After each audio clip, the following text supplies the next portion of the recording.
안녕하세요. 인코랩입니다. 저스트 쇼핑몰 팝업창 코딩을 하겠습니다.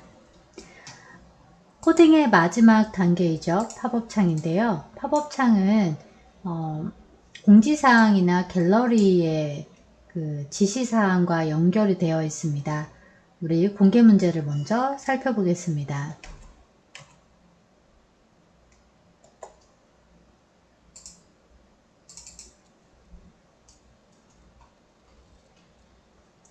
공지사항에서 우리 여기 세 번째를 살펴보면 공지사항의 첫 번째 컨텐츠를 클릭할 경우 레이어 팝업 창이 나타나며 레이어 팝업 창 내에 닫기 버튼을 두어서 클릭하면 해당 팝업 창이 닫혀야 한다 라고 되어 있습니다. 지금 이 지시사항과 와이어프레임을 봤을 때 여기 와이어프레임 가운데 타이틀이라고 되어 있는 이 박스 보이죠? 이게 레이어 팝업 창입니다. 팝업 창을 볼 때는 두 가지를 이제 확인을 해야 되는데요. 지금 레이어 팝업 창인지 모달 팝업 창인지를 확인해야 됩니다. 모달 팝업 창 같은 경우에는 지금 화면에서 보는 것은 지금 A-2에 해당하는 공개 문제입니다. 모달 레이어 팝업 제작이라고 되어 있죠. 전체 배경이 조금 어둡고 팝업 창이 보여지고 있습니다. 이걸 모달 팝업 창이라고 하고요. 우리가 지금 보고 있는 저스트 쇼핑몰은 그냥 레이어 팝업 창입니다. 그래서 뒤에 화면은 그대로 보이고 팝업 창만 나타나는 것을 의미합니다. 그래서 두 가지의 차이점을 확인하고 제작을 들어가겠습니다.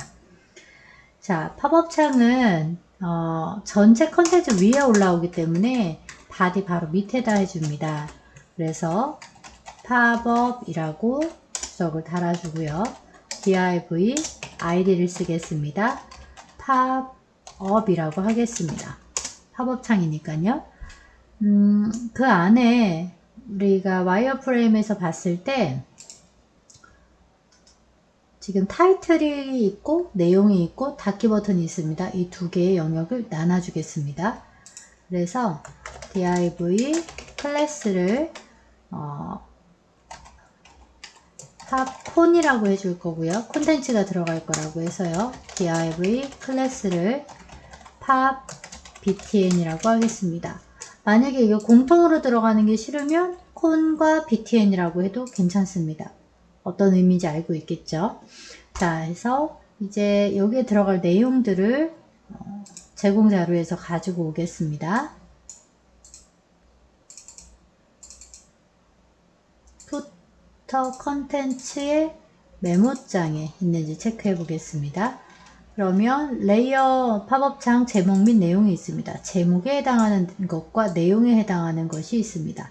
제목을 가지고 와야 되겠죠. 그러면 제목을 우리 H1 태그로 이제 적용을 해 보겠습니다. 내용은 P 태그에다가 넣어 보겠습니다. 그래서 내용은 복사를 하고 여기에 P 태그로 적용을 하겠습니다. 이렇게 복사한 내용들은 들여쓰기를 해서 정리를 좀 잘 해줘야 됩니다. 그래서 콘이라고 해서 제목과 내용이 있고요. btn은 닫기 버튼을 만들라고 했으니까 버튼이죠. button 버튼이라는 태그에 닫기라고 글씨를 쓰겠습니다. 자, 코딩은 여기까지 완료가 됐고요. 이 상태에서 브라우저를 보면 우리가 랩 위에 했기 때문에 이렇게 위에 나타날 거예요. 이것을 우리가 팝업으로 디자인을 하는 것은 CSS로 하겠습니다. CSS는 우리가 푸터까지 완성을 했고 그 밑에다가 해줘도 괜찮아요. 그래서 팝업이라고 하겠습니다. 해주고 우리가 ID 썼죠? 팝업이 있었고 팝업 안에는 콘박스가 있었어요. 콘이 있었고 그 다음에 btn이 나뉘어 있었습니다. 이들을 다 div로 우리가 나뉘어놨죠. div 박스로 나눈 것을 머릿속에 생각하고 선택사 설계를 합니다. 자, 우선은 우선 여러분들이 여기서 크기를 먼저 좀 생각을 해봐야 되는데요. 전체 화면에서 팝업이 중앙에 배치가 돼요. 그러면 50% 이상이라고 볼 수가 있고, 보통 사이즈를 적당한 사이즈는 600에 500 혹은 400 이렇게 500에 500 기준으로 여러분들이 정사각형에서 직사각형이라면 그 비율을 찾아가면 됩니다. 그래서 600에 500 혹은 600에 400 어느 것이 좋은지 내용을 보고 판단을 해도 괜찮습니다. 너비 값을 600으로 하겠습니다. 위드 값은 600 픽셀로 할 거고요. 하이트 값은 400으로 해줄 겁니다. 만약에 뭐 내용이 너무 많다면 하이트 값을 키워줄 거고요. 그렇지 않다면 뭐 그대로 유지를 할 수 있을 것 같아요. 내용을 보면서 조절하겠습니다. 우선은 보더를 넣어서 테두리를 만들어 줄 겁니다. 000 이렇게 해주고, 그 다음에 백그라운드는 FFF 혹은 CCC 뭐 이렇게 컬러를 넣어줘도 괜찮을 것 같습니다. 자, 여기에서 이제 여러분들이 브라우저 테스트를 하면 이렇게 박스가 위에 보이거든요. 이것이 우리 여기 랩 위로 올라와야 되죠. 그랬을 때 포지션 속성을 이제 써야 되는 거 여러분들 잘 알고 있죠? 포지션의 앱솔루트입니다. 절대값이죠. 화면을 기준으로 해줄 거고요. 레프트를 50% 우리 비율로 갈 거예요. 탑을 50% 이건 여러분들 알고 계셔야 돼요.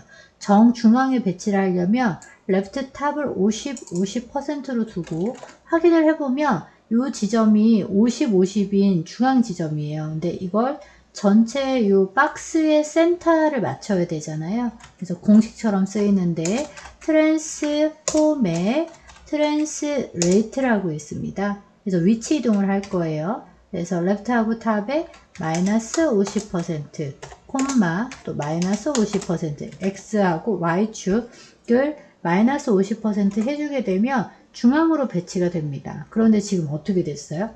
서로 레이어가 겹쳐 있는 상태가 들쑥날쑥한 거거든요. 그래서 이걸 맨 앞으로 꺼내겠습니다. 그럴 때 Z-인덱스를 쓰죠. 꼭 기억하고 있어야 돼요. Z-인덱스를 가장 큰 값, 여러분들 기억하고 있을지 모르겠는데 저기 저 위에 헤더에서 우리가 GMB 부분이에요. GMB. 근데 우리는 헤더에 줬어요. Z-인덱스를 100이라는 값을 줬습니다. 그거보다 더 큰 값을 주면 됩니다. 위로 올라와야 되기 때문에. 그래서 200을 주겠습니다. 그리고 보면 맨 위로 올라오는 게 보이죠. 이렇게 팝업창의 위치를 맞췄습니다. 화면에 그 중앙에 맨 앞으로 레이어 겹치는 것을 맨 앞으로 배치를 했습니다. Z-인덱스 꼭 기억하세요. 포지션 속성을 앱솔루트를 쓰면 레프트 탑 같이 위치 속성 동반해야 되고 중앙 정렬하기 위해서 가운데 배치하기 위해서 트랜스폼의 트랜스레이트 마이너스 값을 50% 줬고요. 그리고 맨 앞으로 배치하기 위해서 Z-인덱스를 적용을 했습니다. 자, 그 안에 세부적인 디자인을 할 겁니다. 그래서 컴박스 안에는 우리가 H1 태그가 있고요. 그리고 P 태그가 있어서 내용이 있습니다. 그리고 BTN 안에는 뭐가 있나요? BUTTON 이라는 버튼이 있는 걸 알고 있습니다.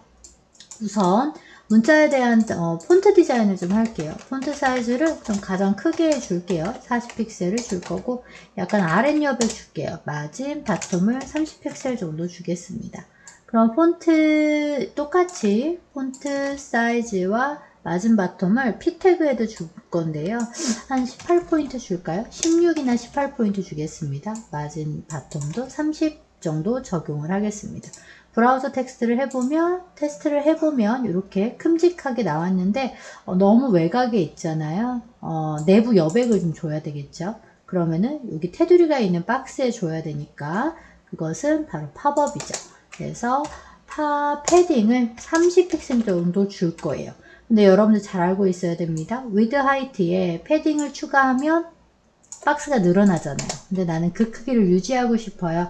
박스 사이징을 보더 박스를 적용해야 됩니다. 그러면 이렇게 박스는 그대로 유지하고 내부 여백을 갖게 됩니다. 자, 백그라운드는 흰색이 좋을 것 같아요. 흰색을 줬고요. 그리고 모서리 부분도 조금 뭐 라운딩 주고 싶어요. 이런 부분은 디자인적인 거잖아요. 보더 레디어스를 10픽셀 정도 적용을 하면 좀 둥글게 처리가 됐습니다. 자, 이제 닫기 버튼을 여기 오른쪽으로 배치를 할 건데요. 닫기 버튼은 BTN이거든요. 일단 BTN에 보더 탑을 줘서 위에 좀 라인을 줄게요. 3픽셀에 솔리드의 샵 333을 주고 그 다음에 패딩 탑을 줘서 윙여백을 좀 주겠습니다. 이렇게 좀 적용을 했습니다. 이 닫기를 오른쪽으로 배치할 거예요. 우선은 이것은 인라인 속성이 있기 때문에 텍스트 얼라인을 라이트 처리합니다. 그러면 오른쪽으로 가는 걸 알 수 있어요. 아래 여백이 좀 너무 많죠. 그렇기 때문에 여기 윗여 이 지금 P태그 밑으로 여백을 좀 줘서 아래로 좀 내리겠습니다. P태그에다가 마진 바텀인데 얘를 한 130 이렇게 주면 너무 많이 내려왔네요. 100, 네, 이 정도. 위에도 뭐 여러분들이 이건 디자인을 하기에 나름이 있기 때문에 어떻게 해야 될지 뭐 라인 하이트를 조금 더 준다거나 라인 하이트를 36픽셀 뭐 이렇게 좀 사이를 조금 더 떨어뜨릴 수도 있겠죠. 그러면 이런 여백 정도는 이제 정리를 할 수 있을 것 같습니다. 네, 이제 이 닫기에 대한 버튼 디자인도 조금 더 너무 작잖아요. 이제 해볼게요. 그래서 일단은 그 상태를 조금 더 키우고 싶으면 패딩 값을 주세요. 패딩 값을 위아래는 10픽셀, 좌우는 30픽셀 정도 줘보겠습니다. 그렇게 굉장히 큰 버튼이 생기죠. 그럼 여백을 뭐 충분히 좀 더 정리해도 될 것 같습니다. 이렇게 여기는 20, 좀 30 주고 20 주고 네, 이런 부분들은 여백 정리를 여러분들이 하시면 돼요. 자, 이제 마지막으로 이제 버튼에 마우스를 올렸을 때 포인터가 좀 바뀌어야 되잖아요. 거기에서 커서 포인터를 줍니다. 그러면 이렇게 포인터 모양까지 되는 걸 알 수가 있습니다. 자, 처음에는 이 팝업 창이 보이지 않아야 되거든요. 그래서 디스플레이 넌으로 감추기를 하겠습니다. 그러면 팝업에다가 여러분들 이게 앞쪽에다가 속성을 넣을 때는 꼭 한 칸 이상 이렇게 좀 떨어뜨리고 하세요. 안 그러면 연결되어 있는 상태에서는 그 코드가 지워질 수 있거든요. 그래서 한 칸 이렇게 좀 떨어뜨리고 디스플레이를 논 처리해서 감춰주겠습니다. 여기까지 됐어요. 자, 공지사항에 첫 번째 게시글을 클릭하면 팝업 창이 떴거든요. 그럼 그게 대상이 되는 거예요. 대상이 그 셀렉터가 이제 그 첫 번째 게시글이 되고 팝업 창에서 닫기를 누르면 팝업 창이 닫혔습니다. 그럼 거기에 선택자를 연결하기 위해서 첫 번째 게시글에 여기 있네요. 네, 여기 지금 아마 여러분들 아무것도 없을 거예요. 없는데 거기다가 클래스를 붙여주겠습니다. 그래서 오픈이라고 할게요. 팝업 오픈이라고 하겠습니다. 그냥 앞에 팝은 빼고요. 그리고 또 우리가 닫기 버튼은 여기 BT 버튼에 적용을 해야 되거든요. 클래스를 주겠습니다. 클래스를 closed라고 주겠습니다. 그래서 닫기라고 하겠습니다. 오픈하고 클로즈드 줬습니다. 자, 이제 JS에 들어가서 jQuery를 입력을 할게요. 팝업이었어요. 팝업이었고요. 내용을 좀 입력해 보면 첫 번째 게시물 그 오픈이었잖아요. 오픈을 클릭하면 팝업이 열리고 그 다음에 클로즈드를 클릭하면 팝업이 닫힌다. 닫힘이에요. 그럼 요게 바로 이제 문법으로 이제 jQuery가 완성이 됩니다. 해보겠습니다. 대상은 누굴까요? 그래서 오픈이죠. 바로 되게 직관적이죠? 오픈 클래스 오픈을 클릭하면 실행돼야 될 것이 펑션이잖아요. 펑션 소가로 중가로까지 마지막에 세미콜론 넣어주세요. 그리고 나서 이렇게 실행문을 열어줍니다. 무엇이 열릴까요? 대상은 팝업이죠. 팝업. 근데 이름 꼭 체크하세요. 여기서 팝업, 이렇게 아이디 팝업이니까 복사해서 갖고 와도 괜찮습니다. 자, 이것이 어떻게 된다? 네, 이때 그냥 쇼 하이드 해도 괜찮아요. 쇼 이렇게 보일 거야. 그러니까 이게 보이는 거거든요. 네, 여기에 우리가 스펠링이 여기 좀 이렇게 물결이 있다면 의심해 봐야 돼요. 어딘가에. 네, 그 오타가 있다는 걸 확인해야 되고요. 펑션이라고 이렇게 줬습니다. 자, 그럼 이걸 테스트 해보세요. 새로 고침 해보고 첫 번째 게시를 클릭하면 팝업이 떴어요. 그쵸? 닫기를 클릭하면 닫혀야 되거든요. 하이드 이제 닫게 안 보이게 하겠다는 거예요. 그리고 그거를 붙여넣기 해서 우리가 클로즈 버튼을 눌러줄 거잖아요. 클로즈드 해서 쇼가 아니라 가립니다. 네, 하이드예요. 보이고 숨기고 저장해 보겠습니다. 다시 한번 팝업이 열리고 닫기를 누르면 닫혔어요. 네, 근데 이게 팍 나타나고 팍 닫히죠.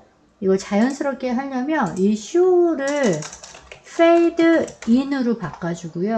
하이드를 페이드 아웃으로 해주면, 근데 여기 여러분들 인의 I와 아웃의 O는 대문자입니다. 두 번째 글자, 첫 번째는 대문자 하면 서서히 나타나고 서서히 사라질 거예요. 그래서 클릭하면 서서히 나타나고 클릭하면 서서히 닫히는 거. 네, 이렇게 되죠. 자, 마지막에 얘를 쇼로 해도 되고 그 다음에 하이드로 해도 되고 이제 페이드 인, 페이드 아웃으로 처리를 해도 됩니다. 자, 이제 다 완성이 됐습니다.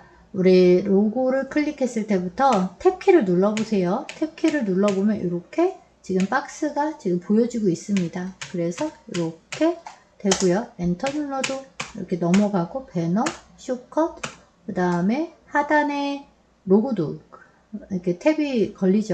마지막에 이렇게 SNS까지 아이콘까지 완성이 됐습니다.